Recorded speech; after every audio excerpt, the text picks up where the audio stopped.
Today I did a lot of really cool stuff, so I'm not going to bore you with a video. I'm going to bore you with my voice. One of the first things that I did was visit something called the necropolis at Saqqara. Cool thing about the necropolis at Saqqara is that it is not as crowded as the Great Pyramids of Giza, and there's so much more to see, and it's really cool. The first thing is the Step Pyramid. Cool thing about this is a pharaoh called Dashur, or Djoser, built this, and it's the very first pyramidal structure, and it's also the oldest existing stone structure, and it's pretty cool. It's got an amazing area. It's got a temple next to it, but all around it, surrounding it, are older tombs and some things that don't look like pyramids, but are referred to as pyramids, like the Pyramid of Onus. And this really just looks like a pile of dirt in the ground. But you get to go inside of it, and interestingly enough, there's more to see in this one than in the Great Pyramids or the Step Pyramid. There's carvings, and as you'll see, I'm squatting down following this guy, and you get to the burial chamber room where there's just hieroglyphics everywhere. It was pretty amazing. Not difficult to get into. You have to squat and go down, but it's really not that far. Here's the sarcophagus, and this guy was very friendly, but I didn't want him to be, so I got out of there because he was trying to get money out of me, which is a problem you see in Cairo. This area square is right on the edge of the desert. You look out and you see nothing. It's not that far from Cairo. The next thing I visited was the Pyramid of Teti, and you can see, again, that this looks like a pile of dirt and rocks. It's not that difficult to get into. You squat a little bit in a couple of places, but it's pretty accessible. There were a bunch of people here, as you can see, right now, but again, lots of hieroglyphics, and once you're down in that area, there's just really two rooms. This is the first room I'm going to quickly go into. Not a lot was there. This is where they would leave sacrifices and offerings to the pharaoh. They actually would go in there after the guy was buried and leave him food and things for the afterlife.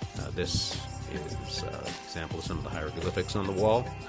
And then I'm out.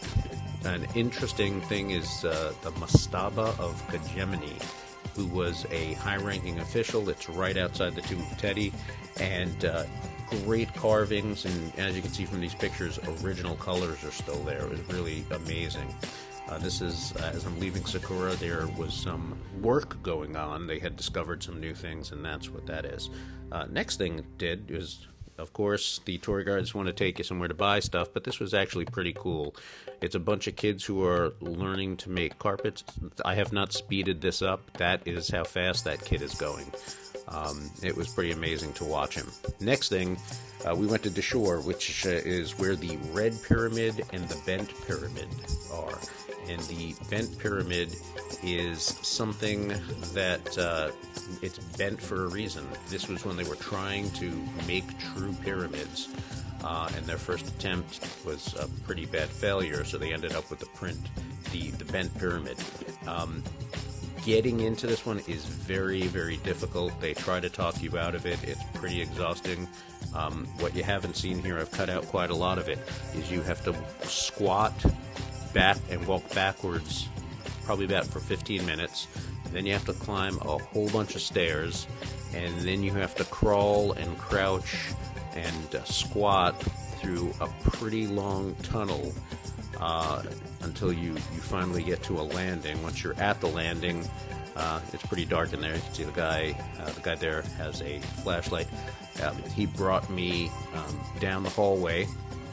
Then you get on some more stairs, and you go up, and you go up, and you go up, and your reward for all of this is nothing. There is a room that no one was ever buried in, because the guy didn't want to be buried in this pyramid that he thought was a failure. So it was never used, and there's nothing there to see. There are bats So the bats kind of dig the place. I've got a picture of them. You can make them out to little spots on the wall. And this is more tunnels going through. It was really exhausting. And then you got to do it all the way back to get out of the place. He did make a second attempt, and that second attempt is called the Red Pyramid. It's about a mile away from the Bent Pyramid, and it is in much better shape. It used red rocks, which is where they get the name. Nothing really crazy there. And it was pretty cool. So this was a day spent tomb raiding, and it was a lot of fun. And again, if you ever get to Cairo, I would skip the Great Pyramids, except seeing them. It's not worth it. You got to go further away to Dashur, which very few people go to, and Saqqara, where less people go to. And it was time well spent. Now, the last thing that we did was go to Memphis, and Saqqara and Dashur are west of Memphis, and Memphis was the original capital of Egypt. So they have discovered all of these statues, including a very large statue of Ramses, which they found in the 1800s buried in the mud, and dug it up, and they display it, and all sorts of other things they've discovered in this outdoor museum. Pretty amazing, highly recommended, and that is today's trip.